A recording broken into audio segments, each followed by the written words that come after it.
రాజాదిరాజ యోగిరాజ పరబ్రహ్మ శ్రీ సచ్చిదానంద సమర్థ సద్గురు సాయినాథ్ మహారాజ్ కి జై. అందరికీ నమస్కారం అండి. అందరూ ఎలా ఉన్నారు? నివీనిత్వి వ్లాగ్ ఛానల్కి స్వాగతం, సుస్వాగతం. ఎన్నో ఆధ్యాత్మిక విషయాలను మన ఛానల్లో తెలుపుతూనే ఉంటాం కదండి. అందులోనే భాగంగా ఈరోజు మనకి ఆషాఢ మాసంలో వచ్చే శుక్లపక్షంలో వచ్చే ఈ పౌర్ణమి తిథి రోజున గురు పౌర్ణమి అనేది మనకు 2024లో ఎప్పుడు వచ్చింది, మనం ముఖ్యంగా ఏం చేయాలని తెలుసుకుందామండి. గురువులను ఆరాధించడానికి ఈరోజు చాలా ప్రత్యేకతమైనదండి. ఈ విధంగా మనం ప్రత్యేకంగా పవిత్రమైనదిగా చెప్పుకొని ఈ గురు పౌర్ణమిని గురు పూర్ణిమ అని, ఈ రోజున గురువులను పూజించడం, దాన ధర్మాలను చెయ్యటం, ఇవన్నీ కూడా శుభ ఫలితాలను అయితే మనకు ఇస్తాయి. అయితే ఈ గురు పౌర్ణిమ మనకు ప్రతి సంవత్సరం కూడా ఆషాఢ మాసంలో శుక్లపక్షంలో పౌర్ణమి తిథి రోజున వస్తుందండి. మనకు వేదవ్యాసుడు జన్మించిన రోజుని గురు పౌర్ణిమ అంటారు. ఆనవాయితీ ప్రకారం మహాభారతం వంటి గొప్ప గ్రంథాన్ని రచించిన వేదవ్యాసుని మనం గొప్ప గురువుగా భావించి ఈ రోజున గురు పౌర్ణిమ జరుపుకుంటాం.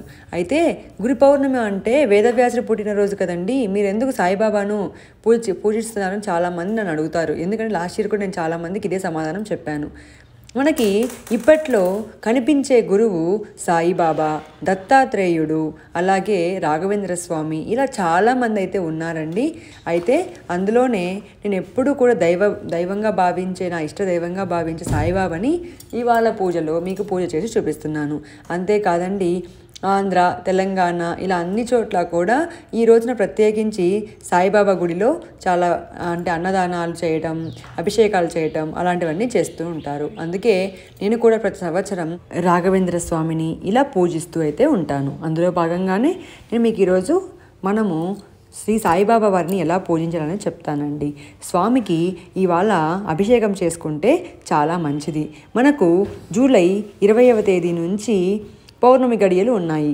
మామూలుగా పౌర్ణమి అంటే మనము చంద్రోదయం సమయాన్ని పరిగణలోకి తీసుకుంటాం. కాబట్టి మీరు లలితాదేవి పూజ లేకుంటే సాయిబాబా గుడికి సాయంత్రం పూజ పౌర్ణమి రోజున వెళ్ళాలి అనుకుంటే జూలై 20వ తేదీ జరుపుకోవాలండి. అంటే జూలై 20వ తేదీ రాత్రి గురు పౌర్ణమి జరుపుకొని జూలై 21 దాన ధర్మాలు అలాంటివి నిర్వహిస్తే చాలా మంచిది. అలాగే సుఖ సంతోషాలు కూడా మనకి లభిస్తాయి.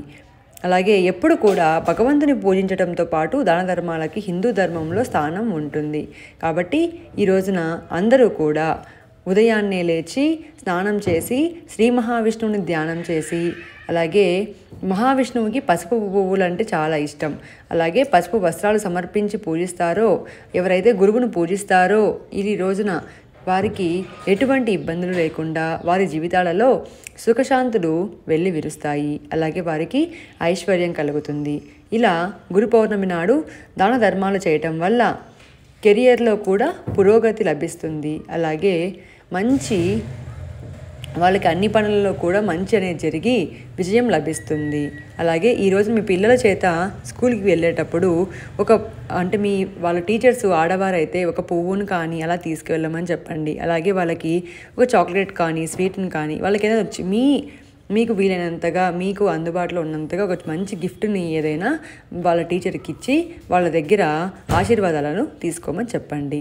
అలాగే ఈ రోజున గుడికి వెళ్ళి అభిషేకాలు చేయాలి అంటే నాకు తెలిసినంత వరకు కూడా అందరూ 21వ తేదీ ఉదయాన్నే వెళ్ళాలండి. సాయంత్రం పౌర్ణమి గడియలు ఉండవు కాబట్టి ఉదయాన్నే మీరు అభిషేకాలు అలా అన్నీ చేసుకుంటే సరిపోతుంది. ఒకవేళ ఆదివారం వెళ్ళాలి అన్న వాళ్ళు సాయంత్రం పూట వెళ్ళవచ్చు. ఇలా అభిషేకం చేసిన నీటిని ఇంట్లో అందరూ కూడా తలపైన చల్లుకోవాలి. అలాగే ఇంట్లో అన్ని వైపులా చల్లాలి. దీనివల్ల మనకి పాజిటివ్ ఎనర్జీ అనేది కలుగుతుంది. ఈ నీటిని మనము తీసేసి తిరిగి నేను పాలాభిషేకం చేస్తున్నానండి. పాలాభిషేకం కోసం నేను చక్కగా ఇంకొక పాత్రని నీట్గా క్లీన్ చేసుకుంటున్నాను. ఎందుకంటే ఈ పాలని మనమే పూజ తర్వాత ఇంట్లో ప్రసాదంలాగా సేవించాలి. దానికోసం నీట్గా పాత్ర అనేది పెట్టుకొని మనము పూజ చేసుకోవాలి. ఈరోజు స్వామికి ప్రత్యేకించి తెలుపు లేదా పసుపు పువ్వులతో పూజ చేస్తే చాలా మంచిది. ఇక్కడ స్వామివారి పాదాలు కూడా నేను పెట్టుకొని పూజ చేస్తున్నానండి. స్వామివారి పాదాలు అంటే మనకి సాయి పాదాలు మనకి ఇంట్లో ఉంటే, ఆయన పాదాలు పట్టుకుంటే చాలు మనకి ఎటువంటి కష్టాలైనా తొలగిపోతాయి అంటారు కదా. అందుకే సాయిబాబా గారి పాదాలు అలాగే ఆయన విగ్రహం అనేది ఇంట్లో మాకెప్పుడు కూడా ఉంటుంది. ఇలా పాలాభిషేకము అలాగా అయ్యాక అన్నీ కూడా మనము అభిషేకాలు చేసినప్పుడు తప్పకుండా నీటి అభిషేకం అనేది చేసుకోవాలి. అంటే పసుపుతో చేశారనుకోండి, దాని తర్వాత మళ్ళీ జలాభిషేకం అనేది చేసుకోవాలి. కుంకుమ చేశారు దాని తర్వాత కూడా జలాభిషేకం అనేది చేసుకోవాలి. అంటే ప్రతి ఒక్కటి కూడా పాలాభిషేకం చేసిన తర్వాత మళ్ళీ జలాభిషేకం చేసుకోవాలి. అలా అన్ని అభిషేకాలు అయ్యాక పాలను మనమే ఇంట్లో అందరం కూడా సేవించుకోవాలి. ఆ తర్వాత స్వామికి ఇక్కడ నేను వస్త్రాన్ని సమర్పిస్తున్నానండి. చక్కటి పట్టు వస్త్రాన్ని ఈరోజు సమర్పించుకొని చక్కగా అలంకరించుకోవాలని అనుకుంటున్నాను. దానికోసమే ఇలా స్వామికి ఇష్టమైన స్ఫటికమాలను కూడా వేస్తున్నాను. అంతేకాకుండా గురుబలం కోసం ముఖ్యంగా ఈరోజు శనగల మాలను మెడలో వేయాలి. ఎందుకండి శనగలే వేయాలి అంటే, మనకి నవగ్రహాలకి నవధాన్యాలు ఒక్కొక్కటి ఒక్కొక్క గ్రహానికి మనం పాటిస్తాం. అదేవిధంగా ఇప్పుడు శనేశ్వరుడికి అనుకోండి నువ్వుల్ని ఇస్తాం. అలాగే గురువు కోసం, మన గురుబలం పెరగటం కోసం గురువుకి శనగలు అనేవి మనము ప్రత్యేకంగా ఉంటాయన్నమాట. దానికోసమే శనగల్ని రాత్రంతా నానబెట్టి ఉదయాన్నే ఒక సూది తీసుకొని తెల్లటి దారంలో మనం ఇలా చెక్కుకోవాలి. ఎన్ని శనగలు వెయ్యాలి అన్న విషయానికి వస్తే 21, 51, 101 అలా మనం వేసుకోవాలి. ఇక్కడ చిన్న విగ్రహం కాబట్టి 21 నేను చక్కగా స్వామి మెడలో వేశాను. ఇంటి యజమానికి వ్యాపారంలో కానీ ఉద్యోగంలో కానీ ప్రమోషన్స్ అలాగే మంచి ఉద్యోగములు రావాలి, ఉన్నతి సాధించాలి అనుకుంటే అతని చేత ఇలా శనగల మాల కొట్టి మీరు వేయించండి. ఒకవేళ మీకు ఏదైనా ప్రాబ్లం ఉంటే మీరు కూడా ఒక శనగల మాల సపరేట్గా వేయండి. అలాగే మీ పిల్లల చేత తప్పకుండా మీరు ఇంతమంది పిల్లలు ఉంటే అంతమంది పిల్లల చేత శనగల మాల వేయించండి. వాళ్ళ చేత కూడా వేయిస్తే గురుబలం అనేది పెరిగి వాళ్ళ చదువులలో ఉన్నత స్థాయిని వాళ్ళు పొందుతారు, మంచి జ్ఞానము లభిస్తుంది.